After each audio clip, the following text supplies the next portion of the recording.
connaître l'autre, c'est apprendre à l'aimer.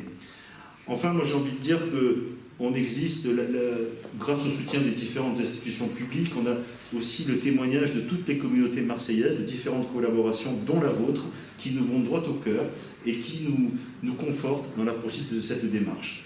Pour conclure, je voudrais juste dire qu'en tant que président du Centre Flegg, je suis fier aussi d'être animateur d'un conseil d'administration, dont certains sont là ce soir, de m'appuyer sur une équipe dirigée par Martine Yana, qui a conçu l'ensemble de ce programme.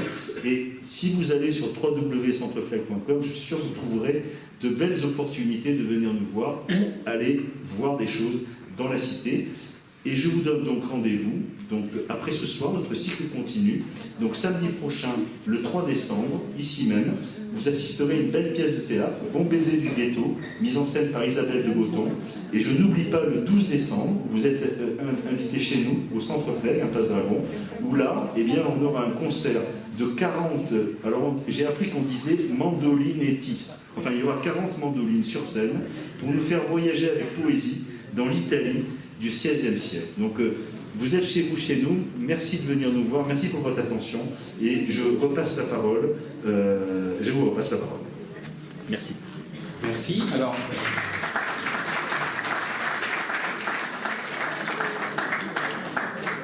avant de donner la parole à Madame Calabi, je tiens à vous rappeler que après la conférence de Madame Calabi, nous allons regarder un petit film documentaire sur le ghetto de Venise. Ensuite, vous trouverez le livre en vente au dehors de la salle et il y aura un petit vin de l'amitié dans la salle à côté. Donc, restez jusqu'à la fin. Merci. Merci beaucoup. Merci. Bienvenue à toutes et tous et merci d'être là si nombreux. Merci au consul, merci à l'Institut italien de culture et merci au Centre Flegg de m'avoir invité. Je suis vraiment très heureuse de raconter un peu l'histoire que j'ai racontée dans ce livre, que je viens d'avoir publié d'abord en France pour la maison d'édition de Liana Levi et ensuite en Italie et qui va être traduit aussi en anglais pour les 500 ans du ghetto de Venise. Je suis particulièrement contente de le faire ici parce que je crois qu'après tout, il y a des similarités entre Venise et Marseille, deux villes portuaires, deux villes cosmopolites, deux villes pleines de croisements de gens, de provenance, d'origine, etc., comme vous avez entendu et vient d'être mentionné. L'histoire du ghetto de Venise que je raconte à partir de l'institution du ghetto, comme vient de dire le président du Centre Flegg, le mot ghetto vient de la parole gettare en italien et en dialecte vénitien. Il s'agit d'un nom de lieu. N'a rien à voir ni avec la ségrégation ni avec les juifs. C'est important de se rappeler ça parce que après tout aujourd'hui on parle du ghetto très souvent. Le terme ghetto est utilisé un peu pour tout et n'importe quoi, c'est-à-dire des situations de ségrégation en général ou d'isolement physique et social qui peut être à partir du ghetto nazi jusqu'à les banlieues parisiennes, mais qui en effet a très peu à voir, selon moi, avec le ghetto de Venise qui est, après tout, le ghetto du départ. Le ghetto de Venise est le premier au monde et le terme ghetto vient vraiment du terme gettare en vénitien qui voulait dire simplement jeter les restes d'une production de cuivre qui était en place dans l'endroit où ensuite, en 1516, donc il y a 500 ans, a été institué le ghetto de Venise. Ce que je voudrais vous montrer, merci.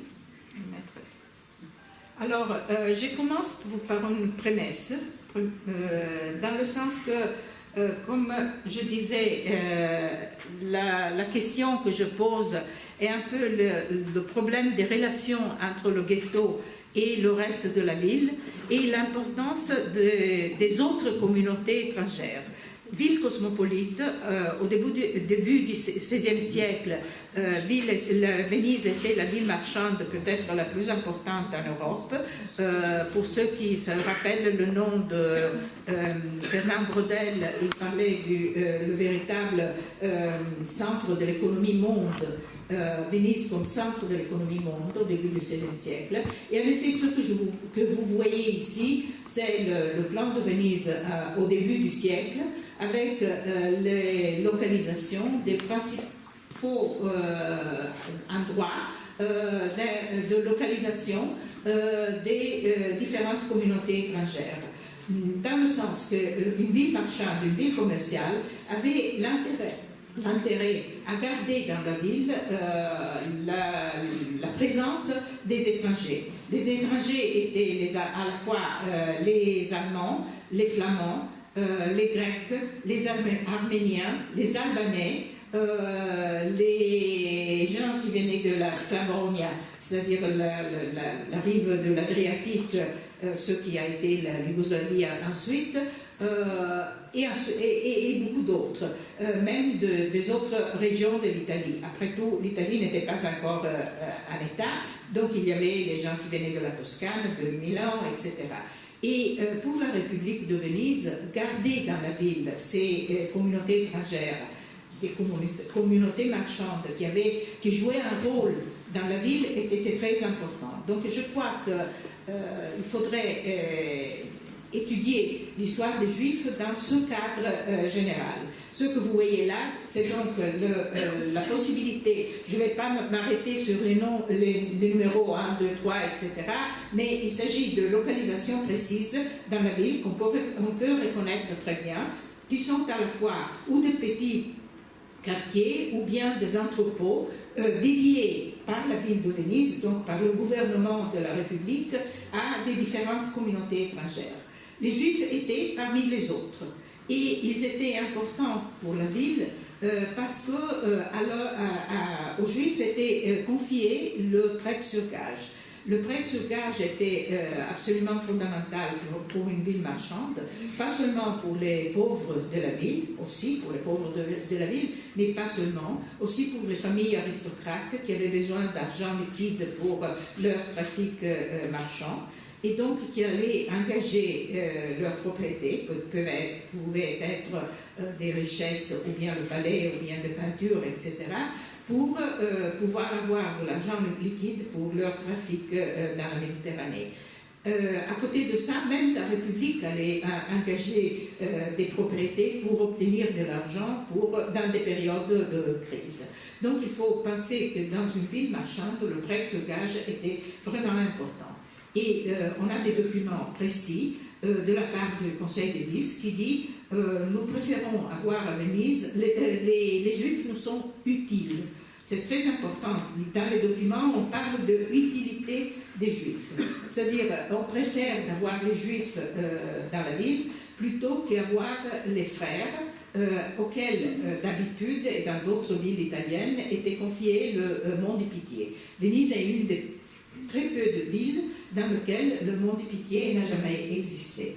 Alors, ce que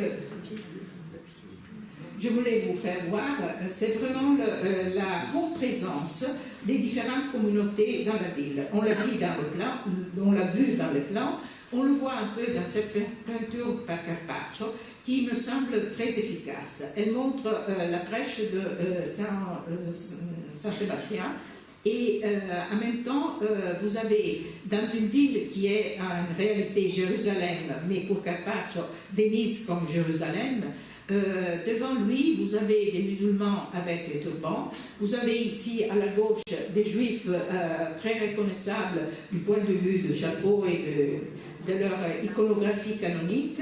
Vous avez un grec là avec la barbe. Là, un grec orthodoxe. Des femmes grecques, des dames grecques qu'on reconnaît du chapeau, une arménienne qu'on reconnaît depuis la voile, et donc, comment dire, l'accueil dans une ville qui est Jérusalem, mais pour faire part, c'était Venise comme Jérusalem, l'accueil des différentes communautés et des différentes de gens qui venaient de provenances différentes. C'est un peu l'apologie d'une ville importante comme Venise. Et en effet, comme je disais, et je vous montre assez vite, l'entrepôt des Allemands. L'entrepôt des Allemands que vous voyez ici, là, le grand entrepôt, était l'entrepôt des Allemands et des Flamands avec des marchands qui étaient accueillis pour une période, mais avec les marchands, il y avait aussi des exemples d'échanges culturels très importants. Par exemple, le peintre Dürer, que peut-être vous connaissez, bon, il a habité pour deux périodes successives dans le Fondaco, dans l'entrepôt des Allemands, et entre-temps avait des échanges importants avec Tiziano, avec Giorgione, les peintres les plus Bellini, les peintres les plus importants de la ville à la même époque. En même temps, le musicien de chapelle de San Marco, Van Willert, qui venait des Flandres, il était aussi hébergé dans le Fondaco dei Tedeschi. Donc, lieu d'échange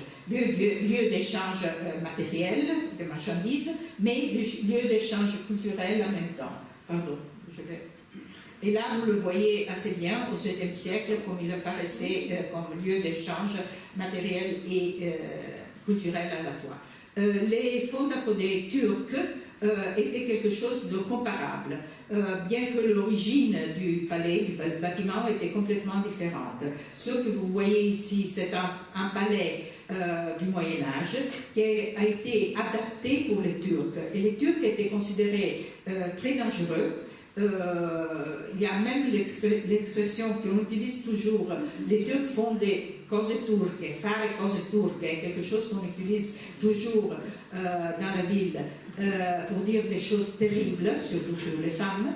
Et la question était donc d'accueillir les Turcs, mais en même temps de les contrôler. Donc, ce que je veux dire par là, c'est que ces lieux étaient des lieux d'accueil, bien sûr, et importants pour le marché, pour le commerce, mais en même temps des lieux de contrôle. Je crois donc que parler du ghetto, quand on parle du ghetto, il faut tenir compte de tout ça et d'une façon ou de l'autre les comparer, parce que le problème du contrôle, en sachant que quand il y a des gens d'origine différente, très souvent il y a des conflits.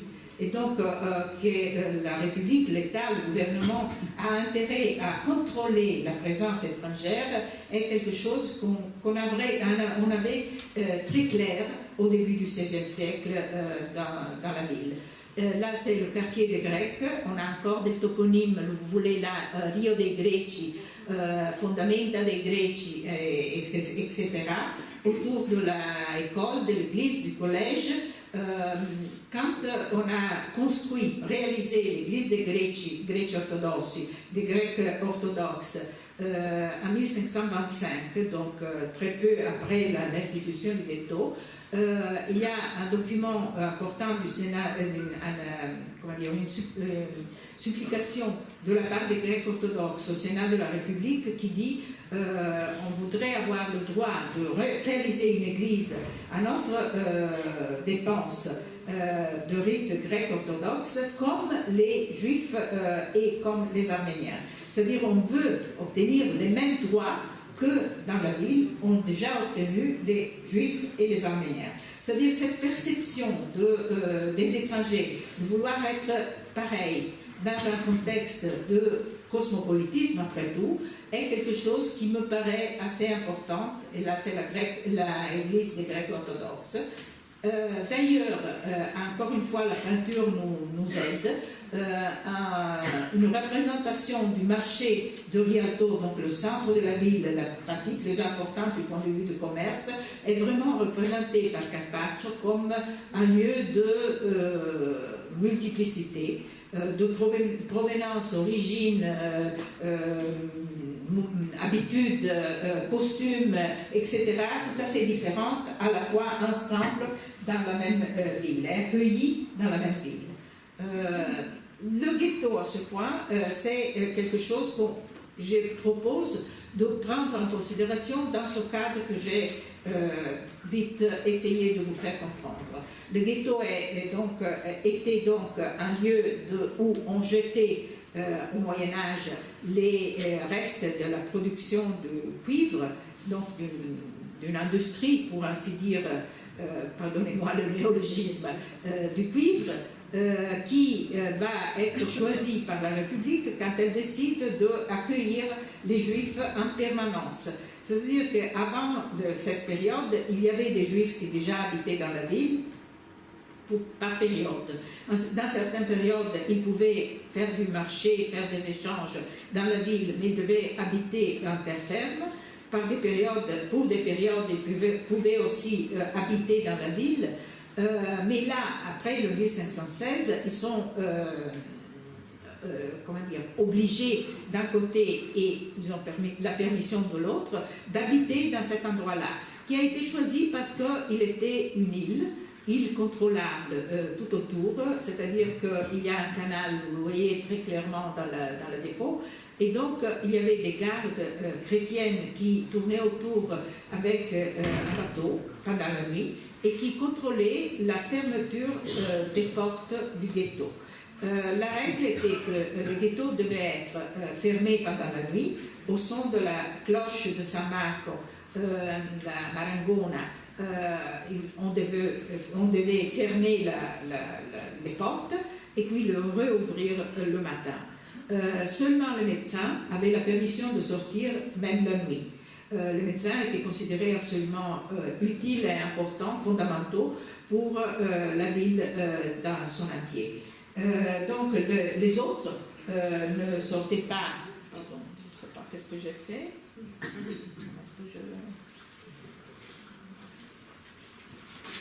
Je n'arrive pas à fermer le truc de gauche, si vous pouvez m'aider.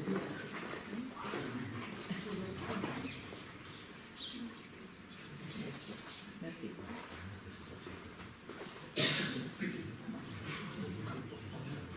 Alors, le doge qui a institué le ghetto est Leonardo Loredan, dans cette belle peinture, encore une fois par Carpaccio, qui nous montre le portrait de Leonardo Loredan, le même doge qui, l'année avant l'institution du ghetto, donne la permission aux Juifs d'acheter 10 boutiques dans le marché de Rialto. Donc, un nombre de contradictions importantes dans la ville. D'un côté, on donne la permission d'acheter des boutiques dans le centre même du marché, qui vient d'être brûlé, d'avoir été incendié et donc reconstruit en 1514. La permission donc dans le nouveau marché d'acheter des boutiques et l'année d'après, l'institution du ghetto. Des permissions d'un côté, des restrictions de l'autre. Ce que je crois important, c'est vraiment de prendre en considération les contradictions qui étaient présentes dans la ville, qui sont multiples, vraiment multiples. D'un côté, l'accueil, de l'autre, des phénomènes d'antisémitisme ou d'antijudaïsme évidents, et poussés surtout de la part du patriarche, patriarche Contarini, qui était vraiment contre les étrangers en général, contre les Grecs orthodoxes, contre la publication des livres de Calvino, et d'autres genres d'étrangeté qui étaient importants pour la ville. Là, vous voyez le ghetto comme il apparaît aujourd'hui. La chose importante est qu'aujourd'hui, le ghetto d'aujourd'hui est assez différent du ghetto du XVIe siècle, dans le sens que ce campo, cette place-là, était complètement fermée. Le canal autour duquel passait le bateau des gardes chrétiens était par là. Là, c'était vraiment un établissement complètement fermé. Maintenant, il y a le ghetto qu'on voit maintenant est le ghetto du XIXe siècle, avec beaucoup de transformations et surtout, justement, la ouverture que vous voyez assez bien ici. Là, vous voyez la partie ouverte, l'importance des ponts qui sont devenus des véritables passerelles selon le style du 19e siècle, et cette maison de retraite qui est très basse, qui a donc changé la physionomie au 19e siècle, la physionomie du ghetto. De toute façon, parce que la physionomie du ghetto était caractérisée par ce genre de porte. L'entrée d'un côté au ghetto, c'est la porte que vous voyez ici, avec un pont en bois et un passage vraiment très, très étroit et très sombre, à travers lequel on arrivait dans le ghetto. C'est important parce que ça donne l'impression, et on le voit très clairement par exemple dans certains récits des étrangers, des gens, des voyageurs qui arrivaient à Venise et qui passaient par le ghetto, ça donne l'impression de l'importance que la place avait comme lieu d'identité culturelle et en général d'identité et de solidarité pour la communauté.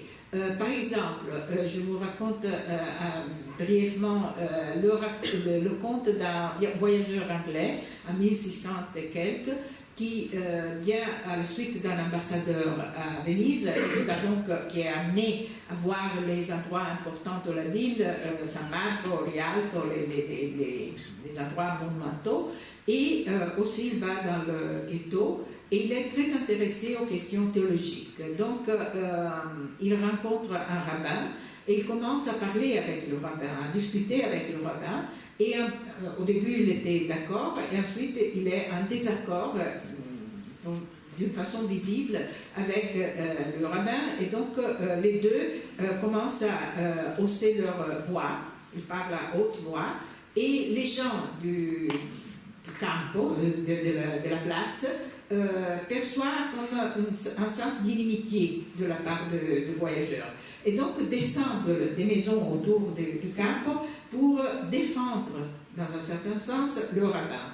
Au point que le voyageur commence à avoir peur et donc recule étant dans le camp, recule vers le petit pont. Et il sort de la porte, il voit au-dessus du pont et dans le canal un bateau, et il saute du pont dans le bateau et s'enfuit. Qui donne l'impression un peu de cet accueil et inimitié ensemble, qui est un peu la double contradiction du caractère fondamental de la zone en ce moment. De l'autre côté, l'autre porte est celle-là que vous voyez ici, dont on voit très bien la corniche en pierre et le passage étroit et l'entrée dans le ghetto. Au début, la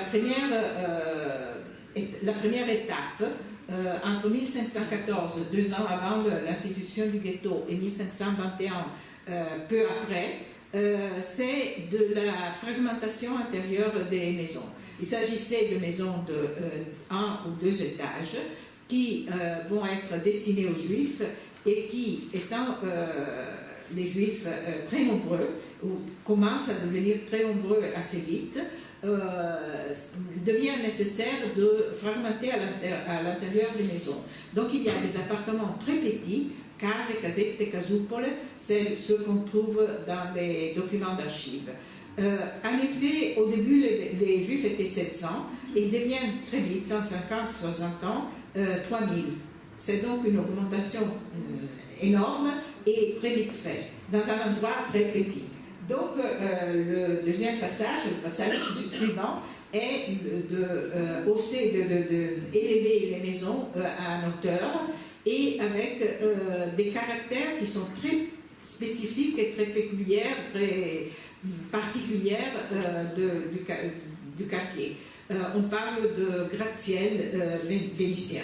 En effet, ce sont des maisons de 7, 8, même 9 étages, chose très rare ou presque inexistante ailleurs à Venise. Vous devez penser que Venise était une ville de sable, dans laquelle le sol est sable, donc pas résistante du tout. Et donc avoir des maisons si hautes était vraiment très difficile. Et la conséquence, c'est qu'on a des maisons de très mauvaise qualité. c'est-à-dire des maisons qui sont légères, qui doivent être légères, qui doivent être donc avec des murs très fins, des étages très fins, et vous le voyez très bien dans ce dessin d'archives, et en plus, dont la distance entre sol et plafond va être très petite, 2,20 mètres, quelquefois même 1,80 mètre. Donc vraiment très, très basse. Pour avoir une densité d'habitation, une densité de population vraiment très, très élevée.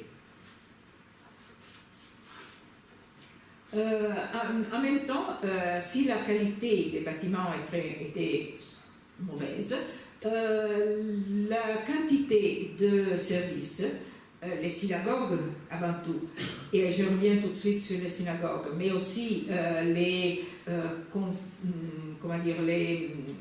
mouvements d'assistance. L'assistance pour la culture juive est très très importante.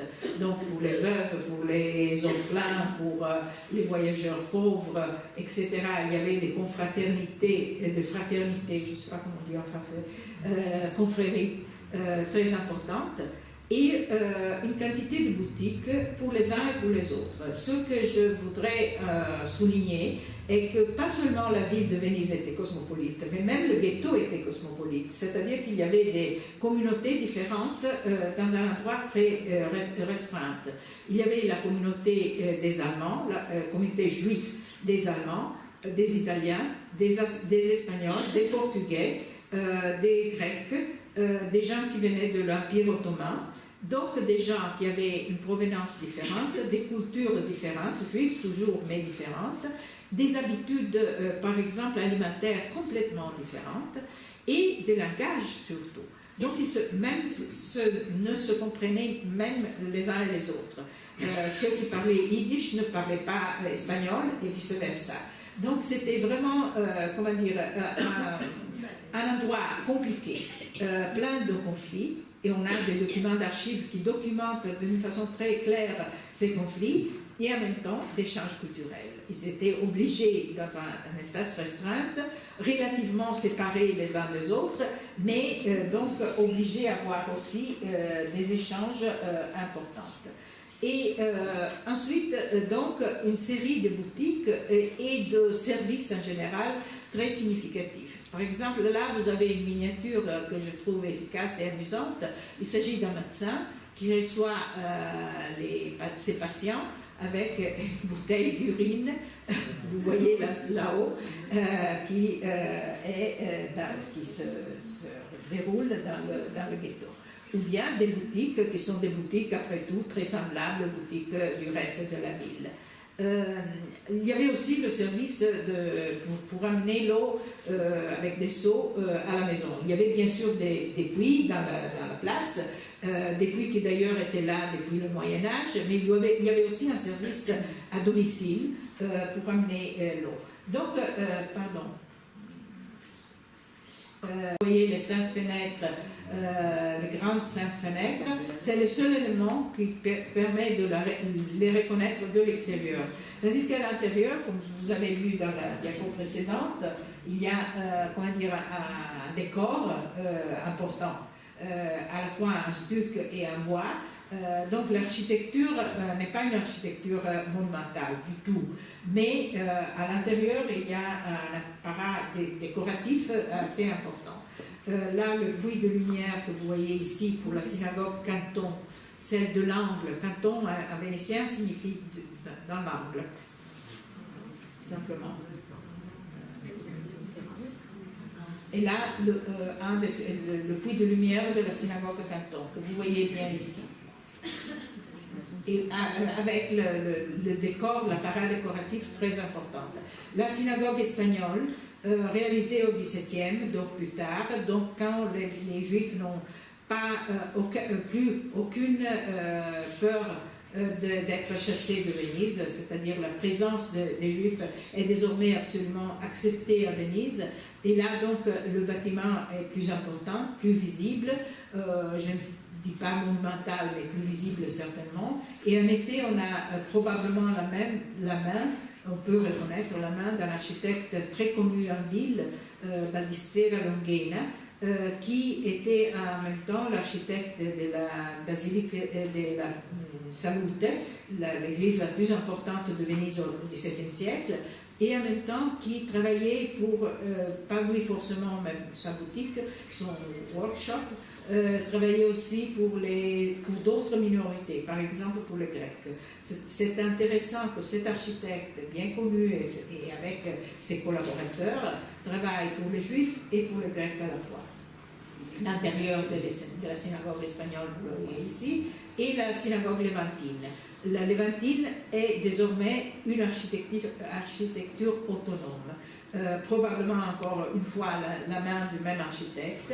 Et là, vraiment, on reconnaît une architecture autonome, complètement différente de ce que vous avez vu pour le siècle précédent. La présence des Juifs n'est une mise en discussion absolument acceptée, et donc la synagogue devient un peu un lieu reconnaissable.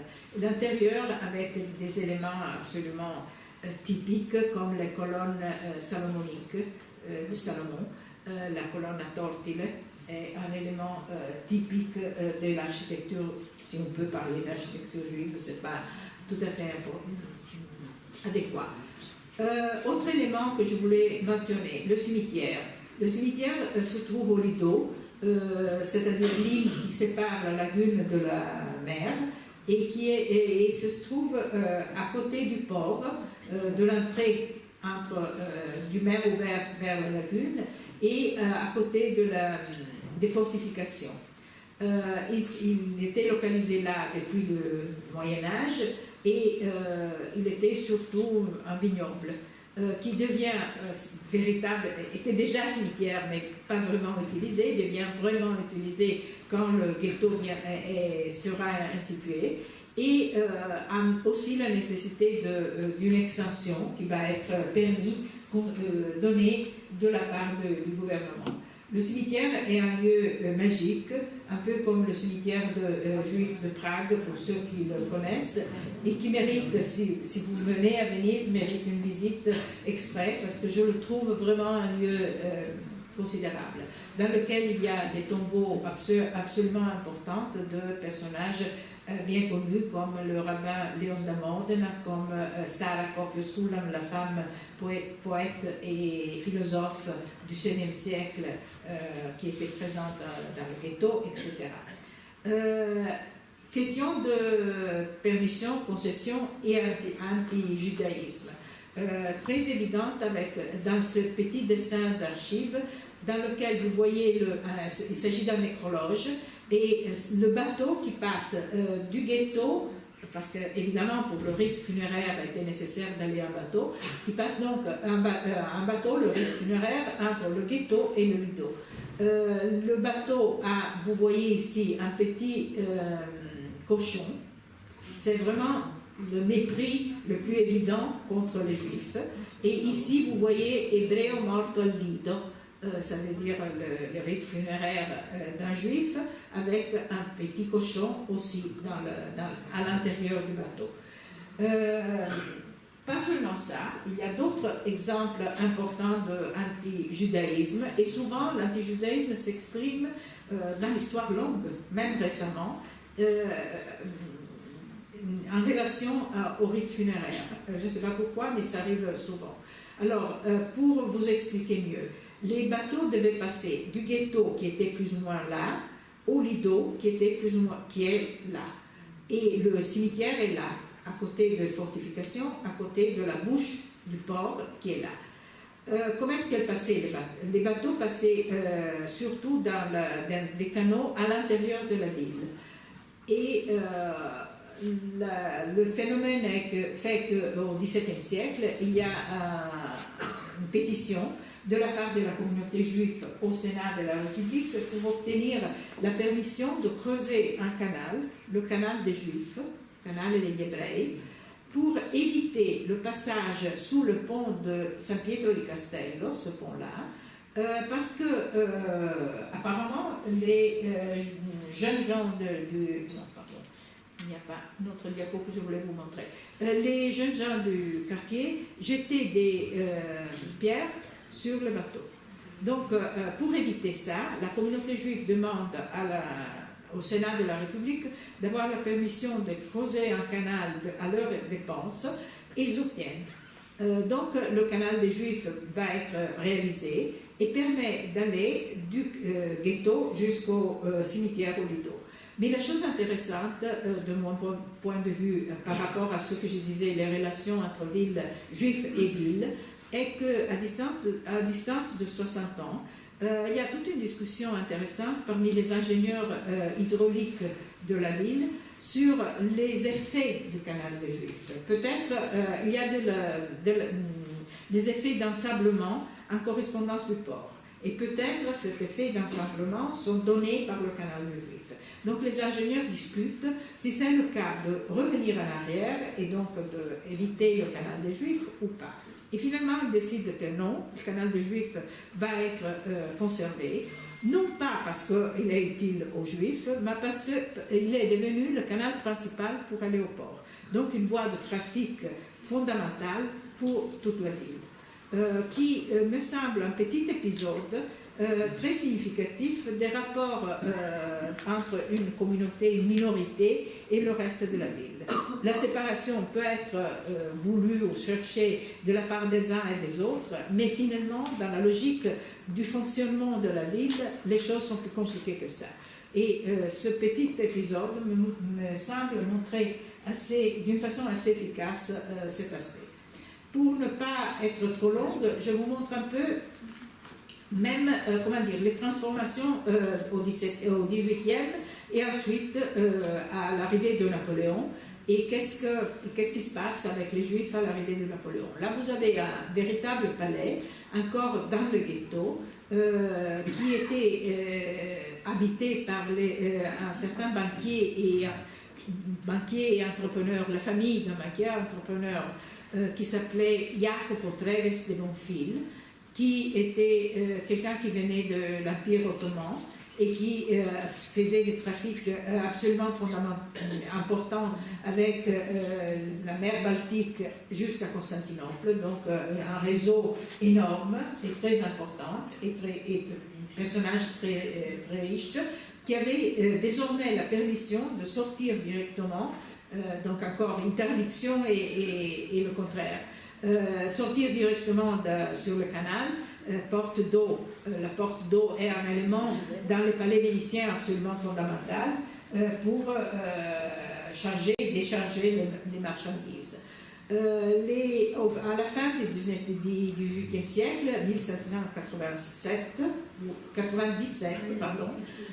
vous voyez là la dernière anagraphe, c'est-à-dire recensement, fait des Juifs à Venise, avec toutes les familles, le métier, bien sûr la religion, etc. Tout de suite après arrive Napoléon, et Napoléon donne la permission d'ouvrir les portes du ghetto. Tout d'un coup, les choses changent complètement. C'est vraiment une révolution pour les Juifs. Révolution dans le sens que pour la première fois, les Juifs peuvent accéder aux charges politiques, aux métiers, professions, et à la propriété des maisons et de la terre. Jusqu'à ce moment-là, ils pouvaient être locataires, mais ils ne pouvaient pas être propriétaires des maisons où ils habitaient.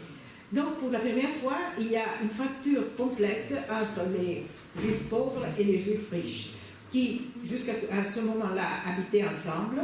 Ils étaient bien sûr pauvres et riches, mais ils habitaient ensemble dans le même endroit. Il n'y avait pas une différence très visible de leurs attitudes. Tandis que là, d'un côté, l'entretien du quartier du ghetto n'est plus de compétence de la communauté, mais devient de compétence de la municipalité. C'est donc la municipalité qui doit s'apercevoir que les maisons sont en très mauvais état, qu'il faut intervenir avec des opérations de restauration importantes dans les bâtiments. Et là, vous avez un dessin, mais il y en a énormément aux archives, des dessins relevés des bâtiments qui, comme vous voyez ici, sont très fragmentés à l'intérieur, avec les couleurs sont un peu trop clair, mais vous voyez un peu les appartements identifiés par les différentes couleurs. Donc une fragmentation intérieure très poussée des bâtiments, des murs qui menacent de tomber dans le canal. Donc des interventions nécessaires à la fois dans les bâtiments, dans le sol, dans les puits, dans les ponts, de la part de la municipalité, qui donc doit intervenir comme ailleurs dans le reste de la banlieue de la ville, mais avec des instruments qui n'étaient pas typiques jusqu'à ce moment-là, parce que jusqu'à ce moment-là, c'était la communauté qui était responsable de l'entretien. La chose change d'une façon radicale le caractère du quartier. Il y a donc des opérations de restauration, de restructuration et même de complète démolition qui changent la physionomie du quartier. Comme je disais tout à l'heure, le quartier n'est plus enfermé en soi-même, mais devient pour partie ouvert, comme d'ailleurs au XIXe siècle, un peu partout en Europe, les villes ont cette volonté d'ouverture, d'hygiénisme, etc. Là, le vent d'hygiénisme arrive aussi dans le ghetto. Les ponts sont les mêmes, les parapets, par exemple, les dessins des ponts sont les mêmes qu'ailleurs dans la ville. C'est-à-dire il y a des caractères, par exemple ici dans le parapet en guise, comment s'utilise ? En fonte, qui est le même que dans les autres ponts de la ville. En même temps, il y a des familles juives riches qui peuvent sortir du ghetto pour la première fois et donc acheter des maisons ou des véritables palais. Par exemple, là, vous avez le palais Vivante, qui est une famille riche de marchands de Corfou, qui achète ce palais et pour la première fois a aussi l'intérêt à le décorer à l'intérieur. Donc un investissement en couture, en décor, à travers la peinture de peintres à la mode dans la ville et de sujets qui sont à la mode, des sujets plus ou moins liés à la culture française, des sujets liés à la culture des antiques et des symboles liés à la culture des antiques, comme vous voyez ici. Mais autre cas significatif, la Cadoro. La Cadoro est probablement un monument que vous avez en tête et qui est du Moyen-Âge, qui va être acquis par une famille juive, les Herrera, banquiers, qui en 1558 achète la maison, le bâtiment pour différentes parties de la famille, qui va la garder pour plus ou moins 30 ans, qui la vend à une autre famille juive, les Franchetti, qui commence la collection, qui est la base du musée de la Cadoro, qui toujours existe. À la fois donc acquisition de palais importants, visibilité dans la ville, et en même temps investissement en culture et en collection. Les Juifs deviennent souvent des collectionneurs assez importants. Là, vous avez un dessin par Raskin, exactement fait la même année de l'acquisition de la part des Herrera de la Cadoro. Dessin que je trouve aquarelle que je trouve très, très beau. Autre palais, Palazzo Fontana Sullam, qui toujours appartient à la famille Sullam et qui va être acquis plus ou moins à la même époque, qui est un palais très important pour les différents morceaux de la famille, qui a en même temps des intérêts en terre cultivée, c'est-à-dire en agriculture, et qui fait l'acquisition d'un palais important comme ça. Pour terminer avec l'exemple du palais Treves de Bonfil, qui est probablement le marchand le plus intéressant, plus riche, et banquier et marchand à la fois, plus intéressant, plus riche, la même famille du palais que je vous avais montré dans le ghetto et qui était déjà ouvert vers le canal, et qui là achète un palais énorme, comme vous voyez dans cette diapo, à Saint-Marc, c'est-à-dire dans la partie plus prestigieuse de la ville. Le palais va être le lieu d'une collection que devient bientôt la plus importantes collections de peintures de tout le 19e siècle à Venise. C'est-à-dire, ils achètent, ils commandent, sont des commanditaires aux peintres les plus connus de l'époque, pas seulement à Venise, mais en Italie, à Milan par exemple, etc., de peintures vraiment importantes. Le tableau que vous avez sous les yeux est intéressant parce qu'il représente la salle plus importante du palais, dans laquelle Jacopo Treves avait acquis et placé les deux statues de Canova. Canova est le sculpteur le plus connu de l'époque, énormes, Ettore et Aiace, et avait fait faire par un architecte très connu de l'époque tout l'aménagement de la salle pour accueillir les statues. Et en même temps, il y a une fête, la fête pour recevoir Francesco Giuseppe, l'empereur d'Autriche. Donc, des relations qui sont des relations internationales très importantes et de niveau très haut. L'entrepreneur banquier et marchand avait donc des intérêts absolument à niveau international, européen, de très très haut niveau. La chose intéressante est que ce monsieur a fait l'acquisition pour soi-même du palais, des peintures, mais en même temps, il est très intéressé à la modernisation de la ville. Il fait donc des investissements pour la chambre de commerce, dans la première chambre de commerce de la ville, dans le palais des Doges, et décoré par un des peintres les plus connus de l'Italie de l'époque, Hayez, avec des énormes lunettes pour la décoration de la chambre de commerce. En même temps, il investit dans le port franc, le port libre, le port franc, comment est-ce qu'on dit? Le port franc, et pour le chemin de fer entre Venise et Milan. Donc vous voyez, il s'agissait, et pour l'Académie des Beaux-Arts. Donc ce sont 4 institutions, la Chambre de commerce, l'Académie des Beaux-Arts, le chemin de fer et le port franc, qui sont 4 institutions fondamentales pour la vie civile et la modernisation de la ville au XIXe siècle. Et c'est lui qui fait des investissements pour ça. Donc quelqu'un qui a très intérêt à ses propres intérêts personnels, son propre palais, sa propre collection, etc. Mais en même temps, la modernisation de la ville est quelque chose qui le tient, qui est pour lui vraiment intéressant. Chose qui, c'est-à-dire, il n'est pas le seul, il est probablement le plus intéressant. Là, vous voyez une peinture qui me semble particulièrement intéressante, qu'il a commandité à Hayez, ce peintre très connu italien de l'époque, et la date de cette peinture est significative. On est dans la période dans laquelle il y a la constitution du règne d'Italie, et les Romains, le commanditaire joue un rôle important, les Romains sont représentés comme des méchants. C'est quelque chose dans lequel Jacopo Treves a certainement joué un rôle, et le peintre, après tout, a accepté ce rôle. Là, c'est la démolition du temple d'Israël, et donc vous avez les Romains, qui sont ceux qui font la démolition du temple, et même une allusion à la strage degli innocenti, comment on dit la strage? Voilà, des innocents, ici.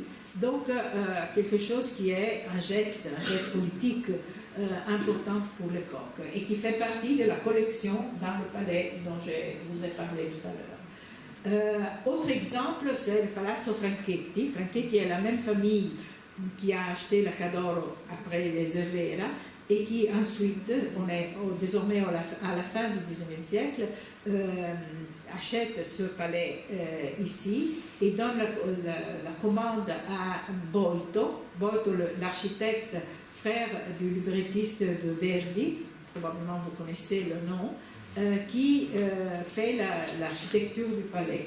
Donc, un caractère très important. Franchetti devient baron. Donc, il est, accepté à plein titre dans l'État italien. Et ici, vous avez le caractère néogothique de ce palais, qui, ça fait partie du goût de l'époque, mais qui est certainement un palais important sur le Grand Canal, significatif, dont les escaliers sont particulièrement significatif. On peut discuter sur le goût de ça, mais c'est certainement un geste architectural très très important de la part de cette famille juive significative. Et pour terminer, l'industrie.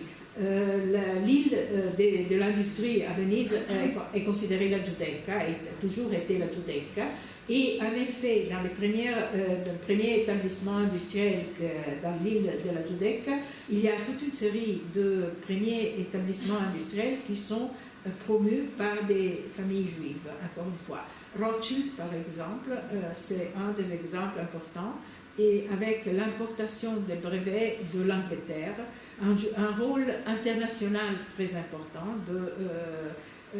échange qui est à la fois échange de connaissances, échange de marchandises et échange culturel.